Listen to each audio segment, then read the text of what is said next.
ry'Imana ntituzatupfa kurivuga kubwo kurivuga cyangwa kuryumva kubwo kuryumva. Tuba dutegereje ko ijambo ry'Imana rigira ico rikora ku bugingo bwacu. Amen. None rero turakomeza icigisho twatangiye ejo, bamwe mu gitondo c'ejo abandi mu ijoro ry'ejo.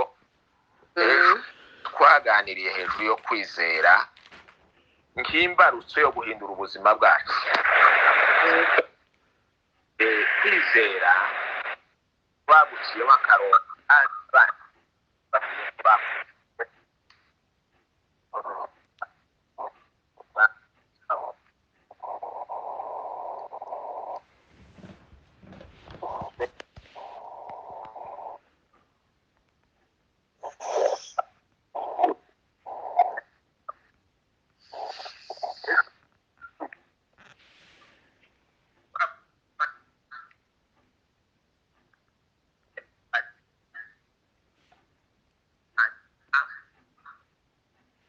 Fone ya pasiteri yagize ikibazo. Yego.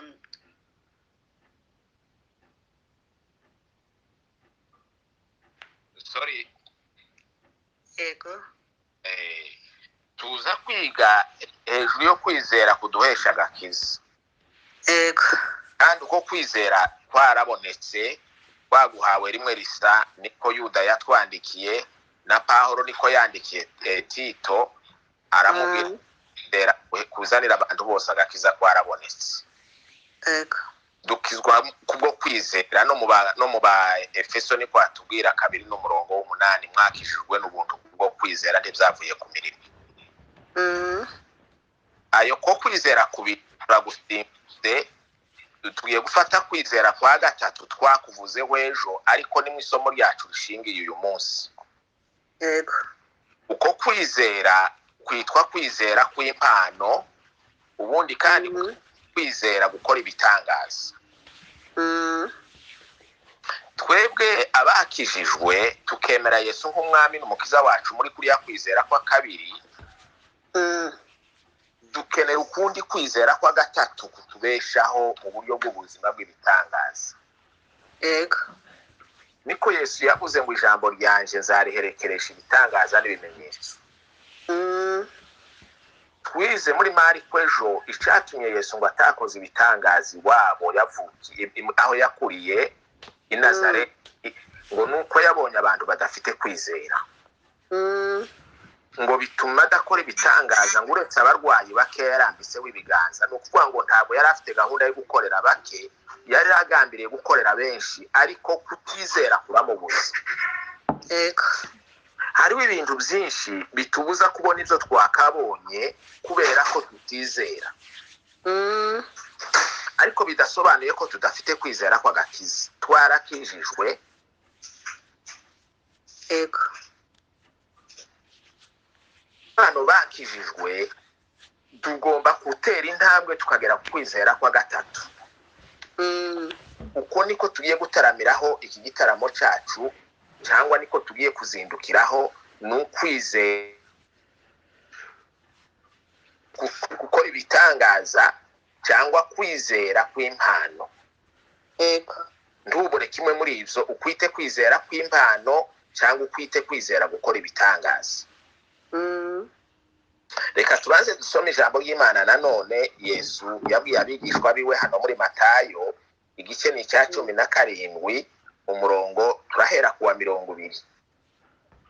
Yego. Umurongo wa 20 umva kuvuga. Arabasubiza ati nukwizera kwanyu guke. Ndababwira ukuri yuko mwaba mufite kwizera kungana n'akabuto ka sinapi, mwabwira uyu musozi muti va hano uje hirya wahava kandi nta kizabananira. Aya makuru turayagarukaho, ariko reka mbanze babwira isomo ryacu turikubiyemo ibice bitatu. Yego. Igice cya mbere turabanza tuvuge hejuru y'agaciro ko kwizera. Igice cya kabiri turavuga hejuru yo kwizera, inkomoko yo kwizera, aho gukomoka kwizera gukora ibitangaza cyangwa kwizera kw'impano, inkomoko yako. aho tukuvoma. Intambwe ya gatatu turaja kuvuga inzego zitandatu zikuza agakiza, bambe zikuza kwizera. Yego. Urundi ruhande twazita ngo ni ifumbire, amafumbire atandatu afumbira kwizera. Ubwo ni uburyo bumwe wafata bumwe n'ubundi, n'ubuzita etape cyangwa inzego zikuza agakiza. Mu Cyongereza dushobora kuzita stages, esheshatu zikuza agakiza, cyangwa mu rundi rurimi rwacu twavuga intambwe esheshatu zo gukura kwa gakiza, cyangwa tukazita ifumbire, amafumbire atandatu afumbira agakiza. Aho niho isomo ryacu riri. Yego. Tubanze tuvuge agaciro bambe turavuga kwizera, so agakiza sinzi impamvu kariko kaza. Isomo ryacu ni hejuru yo kwizera. Uvuga rero importance ya mbere cyangwa agaciro ka mbere k'agakiza ko kwizera nuko Yesu nawe yabyibajijeho. Hari umwigisha waherutse kubitwigisha, mwene data Gateba, ibi akahantu yarahatinze muri Luka igice cya 18 n'umurongo w'8 mu isomo yatwigishije. Yarabajije, ni ikibazo Yesu yabajije ngo ese umwana w'umuntu naza azasanga kwizera kukiri mu isi? Nukuvuga ngo iki niryo somo Yesu yateruye mu myigishirize yiwe. Yabonye ko ari ahantu hari très important cyangwa agaciro kenshi kudoma. Aribaza ngo ese ninja kugaruka mu isi uzasanga abantu bafite kwizera? Kwizera kuzaba kukiri mu bantu? Twigishijwe ko hari ibihanda cyangwa ibirwanya kwizera by'uburyo, reka mvuga uburyo bubiri. Ijambo rya mbere kudamarara, kwiyara. Kwiyara ni gihanda kwizera. Kwiyiringira, kwiringira ubwenge bw'abantu, kwiringira ubutunzi bw'abantu, kwiringira imbaraga z'abantu, kwiyitaho, kwiyireba, kwihugiraho. Ibyo twariweho cyane, yabidutindiyeho, naje nongeye kubigarukamo. Icyo ni igihanda, ni igipinga kwizera. Yego. Ni imbogamizi, mu yandi magambo. Sawa, mbonye akajambo we. Ni imbogamizi. Ubwo Yesu areba ko naje kugaruka, ndetse no muri ubu butumwa bwiza hari ubwo Yesu yavuze, aravuga ngo igihe umwana w'umuntu azaza ngo bizaba bimeze nka kurya kw'igihe cya Nowa. Ngo bararyaga, baranywaga, bararongoraga, abandi bakarongorwa, ngo barubakaga, baracuruzaga. Ni ukuvuga ngo uko byari bimeze igihe cya Nowa, ngo niko bizaba bimeze n'igihe cyo kugaruka k'umwana w'umuntu. Yego. Arongera aravuga ngo uko byari bimeze igihe cya Loti, ngo niko bizaba bimeze kandi umwana w'umuntu azogaruka bisa bityo. Ndagira ngo abasoma ijambo ry'Imana n'abareba amateka y'isuku ariko agenda, amateka y'igihe cya Loti twayakandagijemo ibirenge. Yego.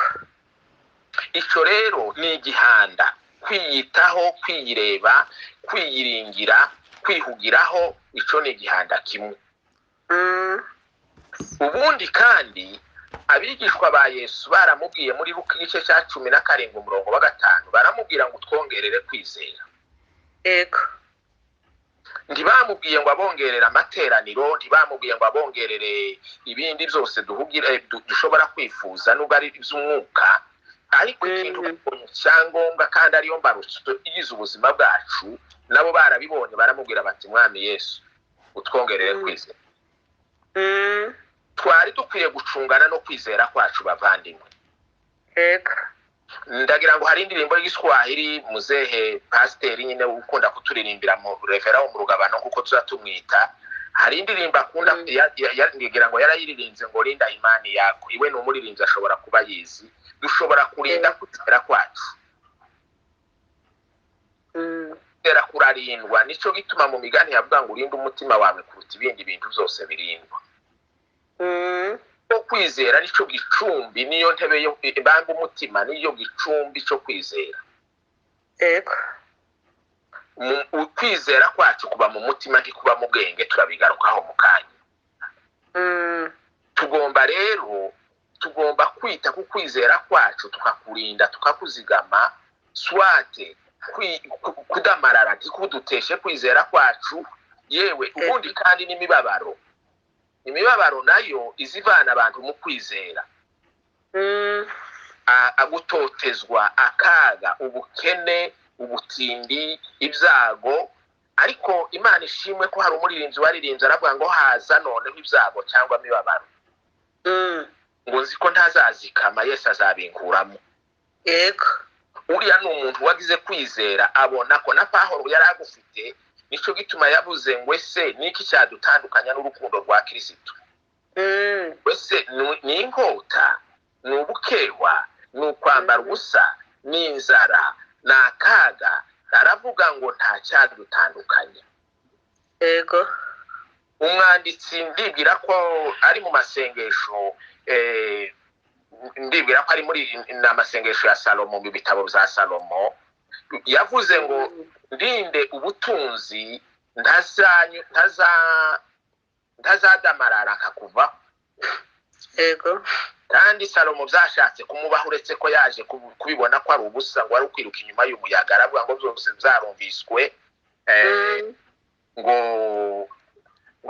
kwiringira Uwiteka no kumwizera no kunyurwa nawe biraduhagije. Amen. Arongera kandi arasenga, siniko ndibuka nimba ari muri Zaburi, sinari nabiteguye, cyangwa nimba ari mu migani ya Salomo cyangwa mu mubwiriza, abandi bivugukiye mwanibutsa. Arongera aravuga ngo uzandinde ubukene, undinde inzara, undinde ubukene, kugira ngo nabyo bitazatuma ejo bundi ngira agatima ko kure hare hakakuvaho. Aravuga ngo umpe kunyurwa. Na Pawulo niko yandikiye Timoteyo, aramubwira ngo kwizera gufatanyije no kunyurwa ngo bizabigira inyungu nyinshi cyane. Yego.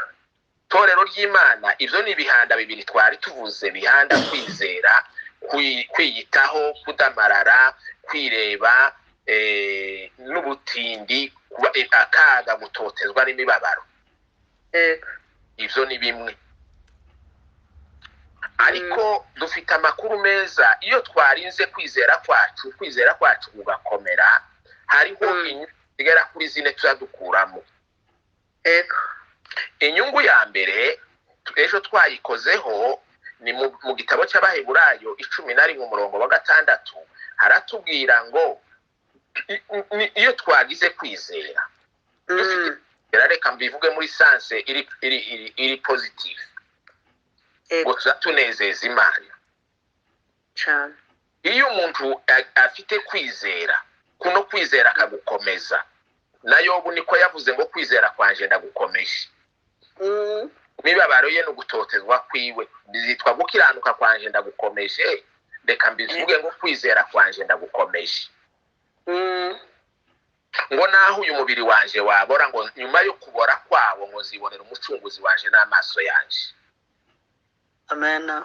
Niyo twarinze kwizera kwacu, tukakwitaho, tukagukomeza, tubona ubwiza bw'Imana. Yego.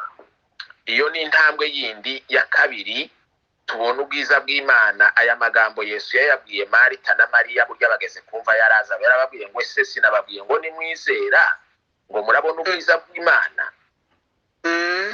Kwizera kwacu iyo twakomeje tukagukomeza mu Mana, tuzatugenda tubona ubwiza bw'Imana umunsi ku munsi, kugira neza kw'Imana kuza kutugaragarira. Yego. Intambwe ya kabiri, iyo twarinze kwizera kwacu, inyungu dufite mu kwizera kwacu, tubaho neza. Iyo umuntu yizeye neza abaho neza, kandi iyo umuntu yizeye nabi abaho nabi cyane. Uribuka ari amagambo y'uriya musirikare mukuru twaraye tuvuzeho ejo, Yesu yakirije umugaragu wiwe, yaramubwiye ngo genda bikubere kuko wizeye. Yego. Burya ubuzima dufite ni umusaruro w'ibyo twizeye, ni umusaruro wo kwizera kwacu. Yego. iyo twizera neza dusarura ibyiza, iyo twizera nabi dusarura ibibi. Dore mu gitabo cyo gutegeka kwa kabiri Imana yabwiye Abisiraheli irababwira ngo dore nshize imbere yanyu ubugingo n'umuvumo, Yego. ngo muhitemo. Bavandimwe, iyi ntambwe ya gatatu twari tuvuze, iyo twizera neza tubaho neza, biduhereza. Yesu yagiye abwira abantu benshi ngo genda bikubere nk'uko wizeye. Amen. Umusaruro wa kane tubonera mu mugisha wa kane tubonera mu kwizera, iyo twizera duhinduka inshuti z'Imana. Yego. Ni mu gitabo cy'Itangiriro igice cya 18 umurongo w'17, kubera ko Iburahimu yizeye Imana. Twaraye tumuvuzeho, burya bari mu nzira abamarayika baje kurimbura Sodoma na Gomora. Yego. Aburahamu na Sara bamaze kubatekera, bamaze kuboza ibirenge, babaherekeje babasohoye mu mudugudu. Ijambo ry'Imana riravuga ngo marayika mukuru Uwiteka niko bamwita muri kiriya cyanditswe. Baravuga ngo Uwiteka arahindukira ngo aravugana n'abagenzi be bari bashoreranye. Baravuga ngo ese Iburahimu twamuhisha iki? Ko ari inshuti yacu, niki twamuhisha? Nibwo burya bamumeneye ibanga ry'ivyo bagiye gukora Sodoma na Gomora. Bitugarure mu isezerano rishya. Muribuka abigishwa ba Yesu amaetape bagiye banyuramwo, batangiye ari indorerezi bagiye kureba, bagaruka ari inkurikizi, baramukurikira, bagera ahantu abahindura abarovyi b'abantu, abantu abakozi bamukorera. Ariko ngo bigera ahantu Yesu noneho arababwira ati aho bigeze sinkibita abagaragu, timukiri n'inkurikizi, timukiri indorerezi, timukiri abagaragu, ngo ahubwo muri inkoramutima, muri inshuti zanje. Binibukije ubuhamya twahawe na Revera wo mu Bijombo, kuko nabyo dukunze kumwita. Yatubwiye ko yabonye umuntu uje kumutabara. Uwo muntu baramubwira ati jewe ndi umuvandimwe wawe wa bugufi. Iyo twizeye Imana duhinduka inshuti z'Imana. Yego. Duhinduka inkoramutima z'Imana, ntitukinitwa n'abagaragu, ntitwitwa abakozi. Ndimo kumva abantu benshi bishimira kuba abakozi b'Imana. Yego. Ariko tugomba kuva mu bukozi. Iyo umuntu ari umukozi yakosheje umutima umucira urubanza. Ariko umwana mu rugo nubwo yogire ikibazo nyina impanuka ikamubaha agakosha, ariko ntiyifata nk'umukozi, ntumukata, uramubabarira. Yego. Akakomeza mu rugo akaba umwana, ariko nta mutima umucira urubanza w'ubukozi. Iyo ni inyungu dufite ikomeye, kubera kwizera twizera Imana duhinduka inkoramutima z'Imana, tuba inshuti z'Imana. Yego. Intambwe ya kabiri twari tuvuze, reka umusomyi ubangutse, sinzi ko mama ari hano, ariko numvise asa n'uhari. Naturebere urwandiko Paul yandikiye Abaroma igice cya 12 umurongo wa 3. Akiri ko hareba ngiye kubabwira ubwo ngiye ku ngingo ya kabiri. Iyi ngingo ya mbere nari mvuze mu intambwe zigera kuri enye, tubonamwo iyo twareze kwizera kwacu yabo duhinduka abo turibo, inyungu tubonamo. Noneho tugiye kureba ese nihe tuvoma kwizera, gukora ibitangaza cyangwa kuriya kwizera kw'impano, gukora ibitangaza tugukurahe. Niho tugiye kureba. Nadusomere Abaroma 12 umurongo wa 3 wonyine. Alfred wafungura telefone. Okay. Akadusome. Okay. Ndababwira umuntu wese muri mwe mbwirijwe n'ubuntu nahawe, mwe kwifata uko mutari, ahubwo mutekereze mwitoze nk'uko Imana yageneye umuntu wese kwizera. Amen. Amen. Uyu ntumwa yacu Pawulo ni intumwa y'abanyamahanga. Twebwe abanyamahanga, Paul ubutumwa bwinshi yabubwirije amatorero y'abanyamahanga. Petero yabwirije abayuda bene wabo. Natwe Imana iduhagurukiriza Pawulo atubera intumwa.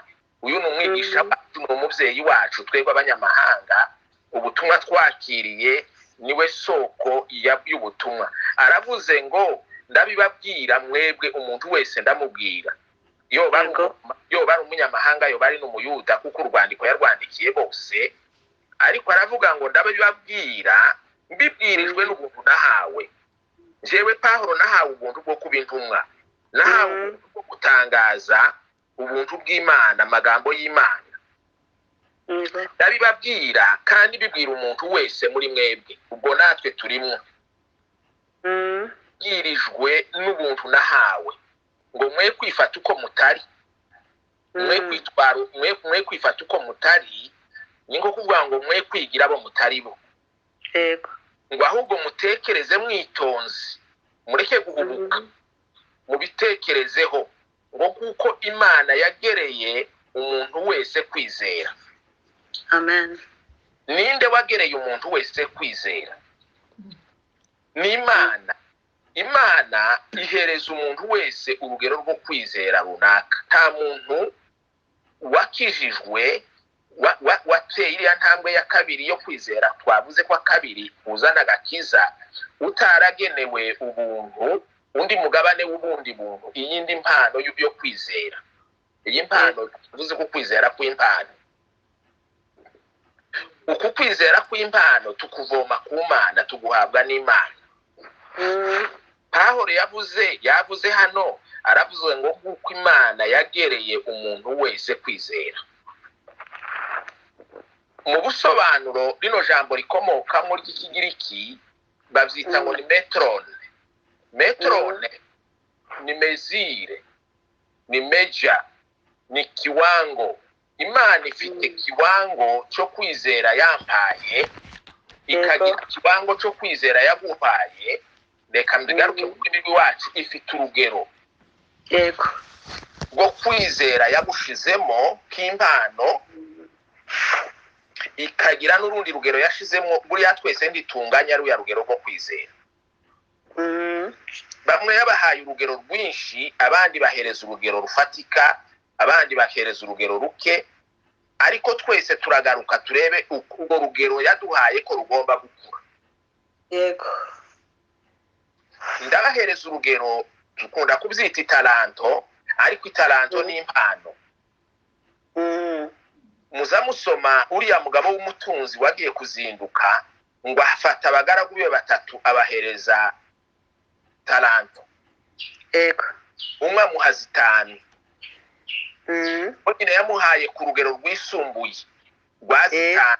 Urwo ni urugero, ni mezire Imana yamugeneye. Iravuga ngo uyu we ashobora gufata 5 akazicuruza, imuhereza urugero rwa 5. Yego. Ifata uwa kabiri ngo imuhereza 2. Ifata uwa gatatu imuhereza 1. Yego. Nizwo gira ijambo Pawulo hayatubwira ngo umuntu wese afite urugero, afite metrone yo kwizera Imana yamuhaye. Yego. Urwo rugero rwose wahawe imwe, urwo rugero rulimite kuri imwe. Wahawe urwo rugero rulimite ruhagarukiye kuri 2. Wahawe 5, uwo nawe rugarukira kuri 5.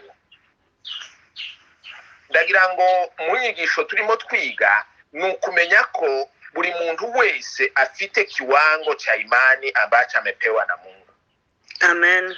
Ufite urugero runaka, wenda rwego rwo hasi cyangwa ruri ku rwego, sinzi ko hari urwego ruri ku rwego rwo hagati cyangwa ruri ku rwego rundi, niko kubihabona abantu tubaho twese twizeye Imana ariko ntidukora ibitangaza kimwe. Yego. Kandi tunakorerwa n'ibitangaza kimwe. Hano tumaze kumva ubuhamya buhanitse bw'abantu benshi bamaze gutanga ubuhamya kuri uru rubuga rwacu turiho cyangwa kuri iki gitaramo cyacu turiho, ukumva abo bantu bafite kwizera guhanitse gutuma Imana yo mukorera biriya bintu cyangwa ikamukoresha biriya bintu biri kuri rwego. Yego. Icyo ducaho akarongo nuko kwizera dufite gukora ibitangaza cyangwa gukorerwa ibitangaza n'impano duhabwa n'Imana. Amen. Kandi tubihabwa ku rugero rutandukanye. mushobora kuba mu itorero rimwe mwese mwiga ijambo kimwe musenga kimwe mufite umwungeri umwe ababwira kimwe ariko mwaje kwakira ubuntu mukakira ubuntu butandukanye yego ku nzego zitandukanye. Twimutse kuri stage ya kabiri tugiye kuganira ibintu bitandatu bikuza kwizera. Kuno kwizera duhabwa tukaguhabwa ku rugero yego kugomba gukura. Na za taranto urabona zagiye zicuruzwa kugira ngo zunguke. yego Uwa mbere wahawe 5 yarazicuruze yunguka izindi 5.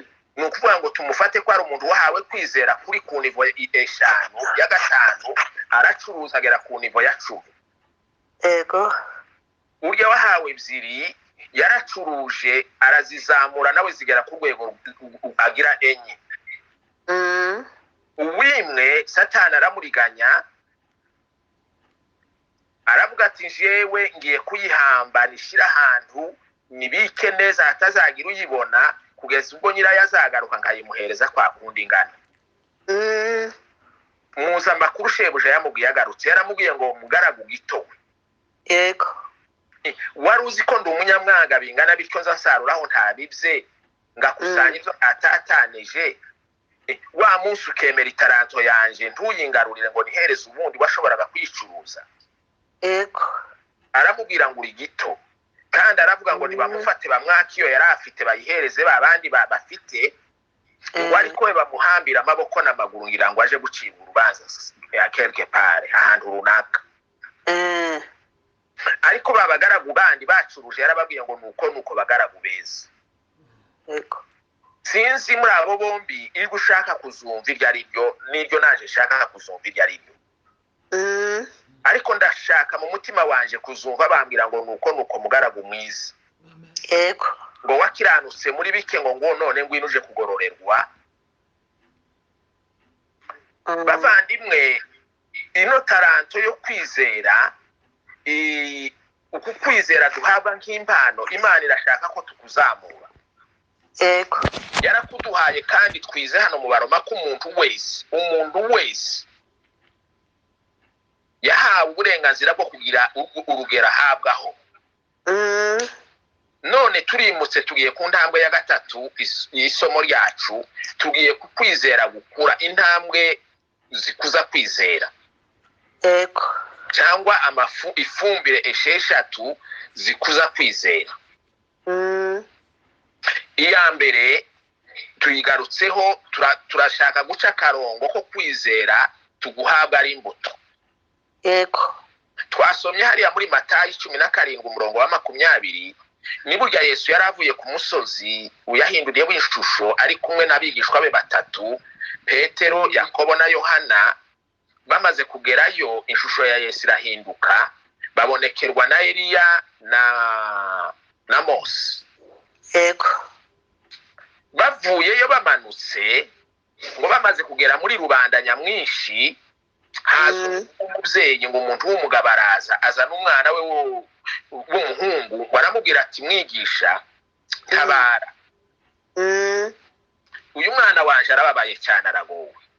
yego Arwaye indwara y'igicure ngerageza kumushira abigishwa bawe ngo bamukure mu dayimoni yamuteye ikamuteza igicure ngo ariko abigishwa bawe ntibabikoze byarabananiye. Noneho Yesu ngo acaha dayimoni amuvamo. yego Ngo biherereye abigishwa ba Yesu bari bagize point d'interrogation muri bo bagize ikibazo baravuga batari ko twe ntako tutagize aha dayimoni. Ariko yavuyemo. None se mwami Yesu niki kibuze kugira ngo twebwe ko twacashe dayimoni mu izina ryawe none wewe ukaba umucasha akavamo twebwe niki muribuka ko Yesu twasomye ngo Yesu arababwira ngo nukwizera guke. yego Dushatse guca karongo ko kwizera guke kimbuto kutokora ibikomeye. Arababwira ngo ndababwira iyaba mwari mufite kwizera mu busobanuzi bw'iri jambo ntabwo barisobanuye neza. Barasobanura bavuga ngo kungana n'akabuto. Yego. Akabuto ka sinapi karamikandika. Ka kantu k'ijisho ry'ikaramu niko akabuto ka sinapi kangana. Yego. Yesu ico yashatse kubabwira abagereranyiza akabuto ka sinapi, yashatse kubabwira ngo nimugira kwizera kungana kuriya muzimura imisozi. Yashatse kubabwira ngo nimugira kwizera kumeze nk'akabuto ka sinapi. Kumera no kungana biratandukanye. Yego. Ni gato ariko kumera kwako ni ugukura. Yaje kubisobanura muri Matayo igice cya 13 umurongo wa 31 niho abisobanura neza. Yaravuze ngo ubwami bwo mu ijuru ngo bumeze ngo nk'umuntu wabivye mu murima wiwe ngo abibamwe akabuto ka sinapi. Ngo amaze karakura. Yego. Ikigenderewe hano mu mugani w'akabuto ka sinapi sukungana. Ikigenderewe ni ugukura. Kano kabuto ni gato ariko iyo kabonye ifumbire kakarerwa neza kakabibwa mu butaka bwiza. Karakura. Yego. Ico Yesu agendereye hano sukutubwira ngo nitumara kwakira bakabu impano yo kwizera ingana n'akabuto ngo tuyirekera aho ngaho tuyibiki. Oya arashaka ko tuyibiba. Yego. Tuyibibe mu butaka bwiza. Ubutaka bwiza kure. Nimara gukura ngo ihinduke igiti cy'inganzamarumbu. Muri ico giti ngo inyoni zo mu ibisiga byo mu kirere bize zubakemo. Yego. Ngo n'inyamaswa zo mu ishamba zize zugamemo.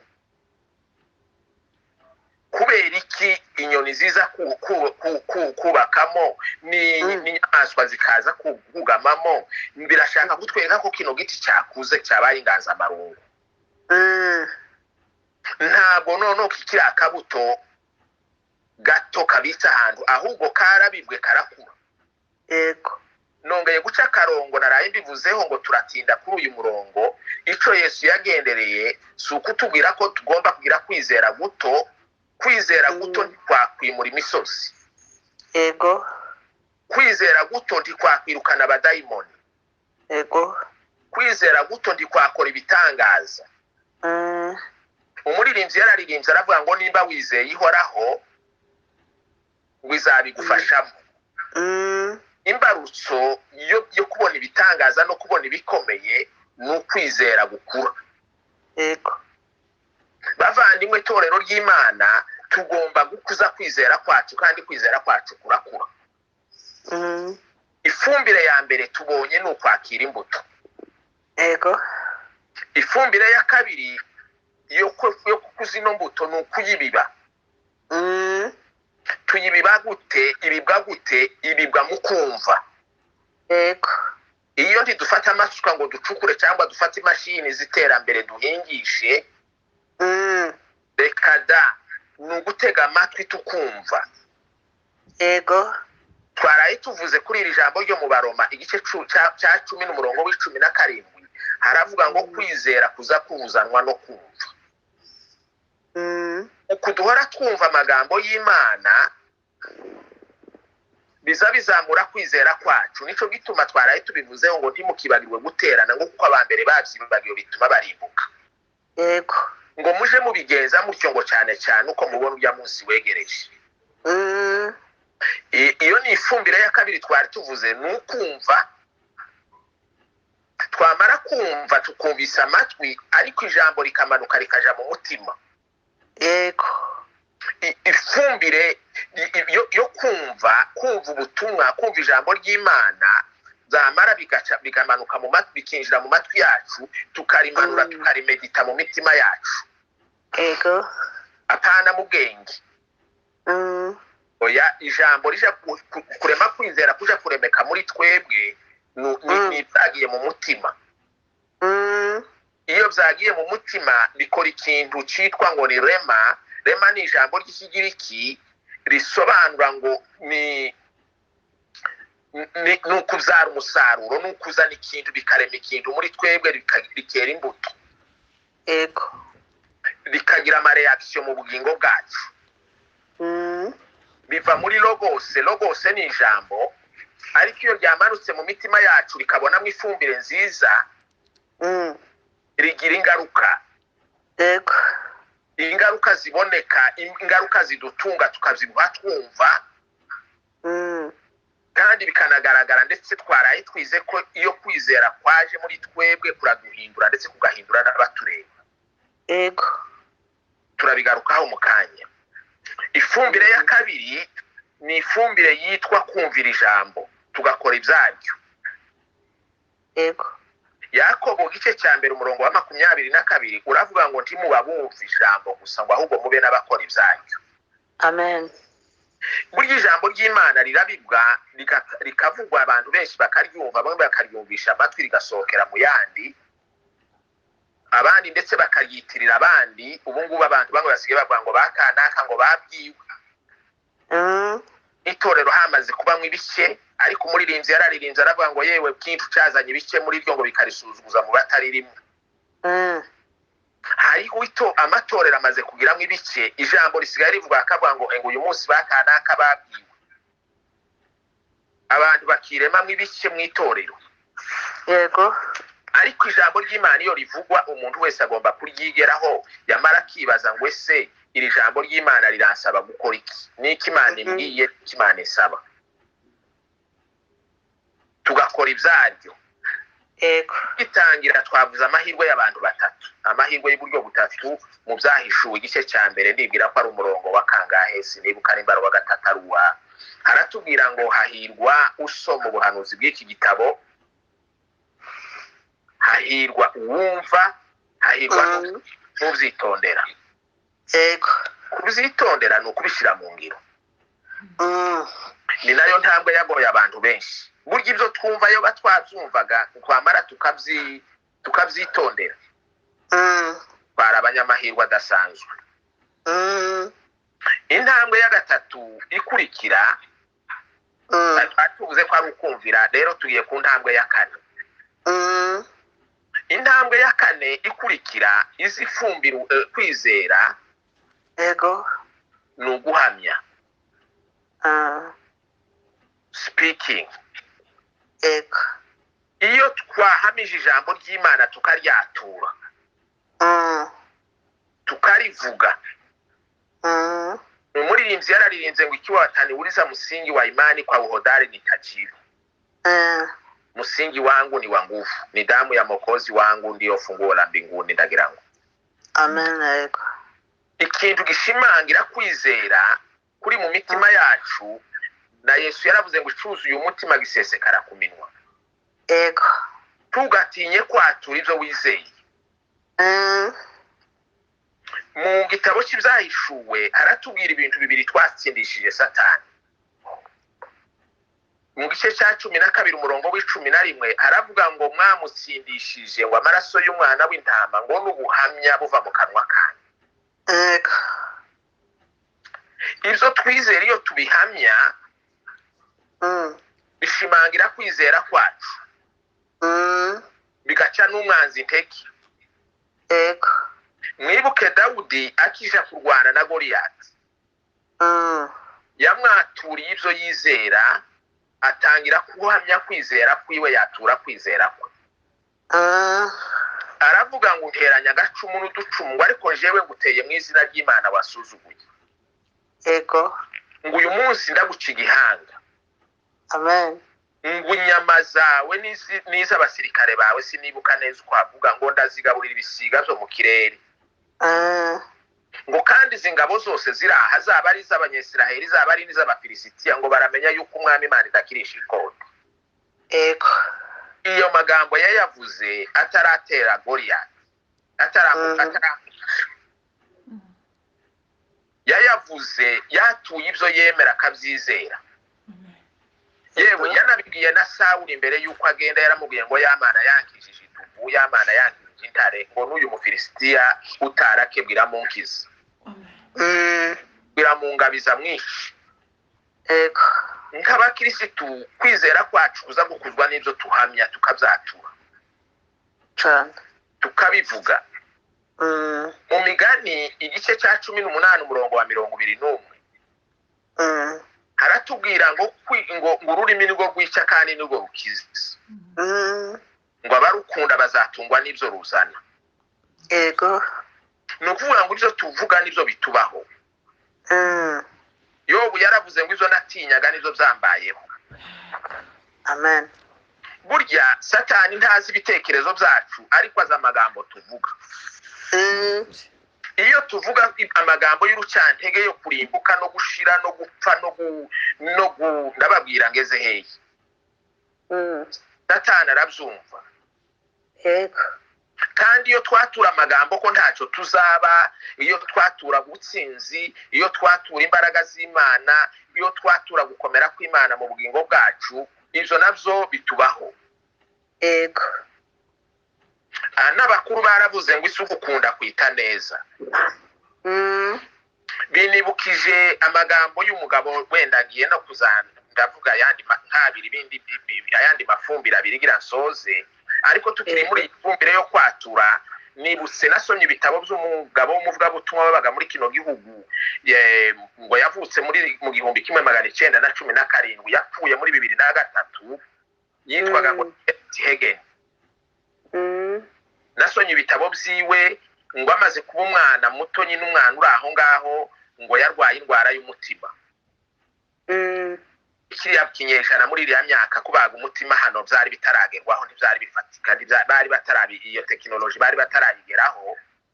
yego Ngo abaganga baramusezerera baramubwira ngo natahe azaje kugwa mu rugo, n'abaganga ntibashoboye kumuvura. Kenneth Hagin kubera ko yarerewe mu nzu y'Imana, yasomaga amagambo y'Imana, akizera Imana. Mu gitondo kimwe abwira nyina, baramubwira ati mama untunganyiriza utwenda, ejo nzanywera icyayi muri salon. Ngo ntiyazaga ava mu cyumba, yari ari aho mu cyumba ategereje urupfu, ariko kwizera kwiyo kuramubwira ngo ntazapfa. Ngo abwira nyina tejo uzantunganyirize utwenda, ejo nzanywera icyayi muri salon. yego Nyina zumva kejo amutunganyiriza utwenda twiwe, aratugorora. Mu gitondo umwana arazinduka ngo yapfuye mu cyumba afashe ibisika. Agenda arandata igisika ngo arahuruka muri salo ngo anywe icyayi. Arangije kunywa icyayi ngo hari akazuba arasohoka. Yavukiye ahitwa Oklahoma. yego Arasohoka ngo aragenda hanze aja kota akazuba. Ari hanze yota akazuba ngo Satani aramwongorera ngo aramubwira ngo uyu ugiye gupfa ngo azaraga imisozi. Ati waje kuraga imisozi numara wipfire. yego Kenneth Hagin azirwango n'ijambo ry'Imana ryo muri Zaburi igice c'118 umurongo w'17. Ngo ijambo riramubwira ngo sinzapfa nzarama, ngo kugira ngo ntekerereze abantu ibitangaza Imana yankoreye. amen Ngo arisomera Satani arisubiramo ngo aravuga ngo yewe Satani sinzapfa nzarama, ngo kugira ngo nzatekerereze abantu imirimo Uwiteka yankoreye. yego Kenneth Hagin mu buhamya bwiwe azavuga ngo umutima warakize. amen Kenneth Hagin yiga ijambo ry'Imana, yiga Bibiliya, arayikomeza, afungura ishure ryiwe rya Bibiliya ryitwa Rema Bible Institute. Yigisha abanyamerika benshi cyane. Ibitabo byiwe n'ubutumwa bwiza yavuze Hagin bwahinduye ubuzima bw'abantu benshi. Nanje ubwanje ndi umuhamya nabisomye biramfasha, n'abarimu bamwe banyigishije n'abigishwa ba Kenneth Hagin. yego Kenneth Hagin ntiyabaye agipfa umwana. Imana yakira ijambo ry'Imana arisubiramo, ararivuga, arisomera Satani araryatura. Nico gituma kuri uru rubuga mbashimira cyane yuko twumva amagambo y'Imana tukumva n'ubuhamya bw'iby'Imana yabakoreye. yego Mumbwire amagambo ya Yesu, mumbwire n'ibyo yankoreye. amen Ngo nitumara turirimbe n'indirimbo nziza iruta izindi zose. yego Intambwe ya 4 izikuza bambe ya gatanu ikuza ifumbire rya 5 wenda, cyangwa intambwe ya 4 ikuza kwizera kwacu n'ukwiyumva mu rukundo rw'Imana. amen tukamenya kuko turi abatoni ku Mana. yego Ntikitwita abagaragu twabivuzeho, ahubwo turi inshuti magara. Ni mu Baroma igice cya 5 umurongo wa 5, yego aho rero yaravuze ngo bene izo byiringiro. Reka mbikure mu byiringiro mvuge ngo bene uko kwizera ntigukoze isoni. Kubera yuko urukundo rw'Imana rwamaze gusaba mu mitima yacu. Iyo tumenya ko turi abatoni b'Imana, iyo tumenya ko turi abakunzi b'Imana, Bibiri iratubwira ngo ese hari ikizagomana intore zayo. Inihira ku manywa na nijoro. Bavandimwe nta kimana izatugomanwa. Nitwumva urukundo rw'Imana ko rwasabye mu mitima yacu, nitwumva ko turi inshuti magara z'Imana, nitwumva ko turi abana b'Imana, niho umwanditsi Yohana yanditse aravuga ngo bakundwa, ngo turi abana b'Imana kuko tuzamera ntikurerekanwa, ngo ariko icyo tuzi nuko nahishurwa tuzasa nawe kubera ko tuzamubona ukwayo. Amen. Ntabwo tuzaba abana b'Imana tugeze mu ijuru, turi abana b'Imana ubu nyine. Yego. Kubera ko turi abana b'Imana, Paul yaratwandikiye aravuga ngo turi n'abaragwa. Amen. Baraganwa na Kristo imigisha yose mu buryo bwo mu mwuka. Torero ry'Imana rero tugiye ku ntambwe ya 6 ituma ikuza kwizera kwacu. Hariya muri Matayo 17 umurongo wa 21, Yesu yabwiye abigishwa biwe ngo nta nikindi gifasha kwirukana bene wa mudayimoni ngo keretse gusenga no kwiyiriza. Burya gusenga no kwiyiriza navyo bizamura kwizera kwacu. Yego. Bikuza kwizera kwacu. Ntabwo tuzatwiyiriza ngo duhendahenda Imana. Oya, ntabwo twahenda Imana, ahubwo twiyiriza kugira ngo umubiri wacu tuweze discipline, wa mwanya twagahagije imibiri yacu no kuyinezeza, tugabira Imana, tuwegurira Imana. Gusenga no kwiyiriza bizamura kwizera kwacu. Yego. Ubwo rero torero ry'Imana, muri resume ngiye gukora ya magambo yose navuze, twakiro ko kwizera. Yego. Tuvuga naho dukomora kwizera ko ari ku Mana. Imana yaduhaye urugero rwo kwizera, ariko idutegamo kugira ngo dutere intambwe kwizera kwacu gukure. Amen. Kandi kwizera kudakuze ndikokora ibikomeye. Kwizera kuza gukora ibikomeye kubera ko gukuze. Yego. Kugahindura amateka yawe n'ayanje, amateka yacu agahindurwa no kwizera kuturimo. Yesu twasomye ko yabwiye abantu ngo nimugende bibabere uko mwizeye. Yego. Twari tuvuze intambwe 6 zikuza kwizera. Iya mbere ni ukwakira imbuto imeze nka sinapi, ingana na sinapi, ariko muri ifite gukura n'imbuto ikura. Intambwe ya kabiri, iyo mbuto ibirwa mu kumva, ikabirwa mu mutima umeze nka wa wundi Yesu yavuze ngo ni ubutaka bwiza. Intambwe ya 3 twavuze ngo ni ukumvira ijambo tugakora ibyaryo.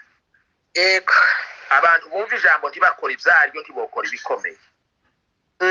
Kwizera kwabo ntikozamuka. Yego. Icya 4 twavuze ni uguhamya tukatura ibyo twizera. Amen. Icya 5 twari tuvuze ni ukwiyumvamo ku rukundo rw'Imana.